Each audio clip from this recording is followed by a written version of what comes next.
Өзіңізге Құдай сізге қарағандай қараңыз. Осы салауатты өзін бағалауға жатады. Басты сұрақ, Құдай сізге қалай қарайды, сізді қалай көреді? Ең алдымен ол сізді ерекше, бірегей адам ретінде көреді.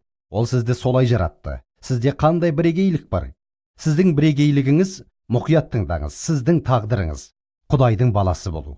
Ойланыңыз, бұл ата-анасының баласы болу дегенді білдіреді. Әсіресе сіз өз ата-анаңызбен шынымен жақын болсаңыз, отбасының мүшесі болу, осының бәрінің мағынасы қандай? Сонымен Құдай, сен менің баламсың. Мен сені менің балам болу үшін жараттым. Осыны түсініп, Мәсіхті Құдайым және құтқарушым деп қабылдаған кезде, Құдай киелі рух біздің өмірімізден орын алады. Ішімізден бізді өзгертіп, көктегі әкемен туысқандық қарым-қатынас орнатады. Елші Жохан осы жайында өзінің бірінші хатында 3 тарау 1 аятта жазған. Сіз бұл аятты оқыған боларсыз, алайда маған сізге тағы бір оқып беруіме рұқсат етіңіз. Мүмкін сіз мұны жаңаша еститін боларсыз. Қараңдар, әкенің бізге деген сүйіспеншілігі қандай зор. Жохан Құдайдың осы сүйіспеншілігіне өте таңырқаулы. Апырай, ойланыңызшы, Құдай біз үшін өлуге шешімін қабылдады. Ол аспаннан түсіп, өз еркімен біздің күнәларымыз бен азабымызды мойнына алып, айқышта қиналып, солай біздің құтқарылуымыз үшін және онымен қарым-қатынасқа түсе алуымыз үшін. Сондықтан Жохан былай дейді: қараңдар, әкенің бізге деген сүйіспеншілігі қандай зор. Содан кейін назар аударыңыз, елші былай деп жалғастырады: Құдайдың рухани балалары деп аталамыз.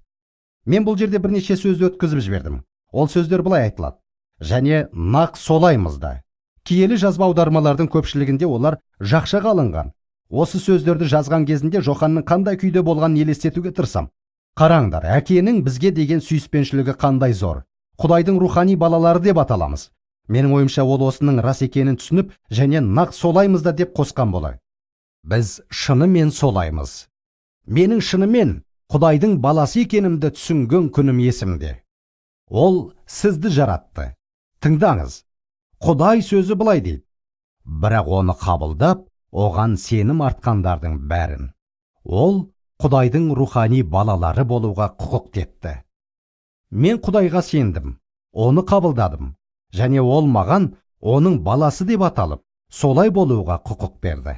Әр күні үздіксіз өзіңіздің, сіздің тірі Құдайдың, әлемді жаратушының баласы деп аталатыныңызды, және нақ солай екендігіңізді есіңізге түсіріп отырыңыз.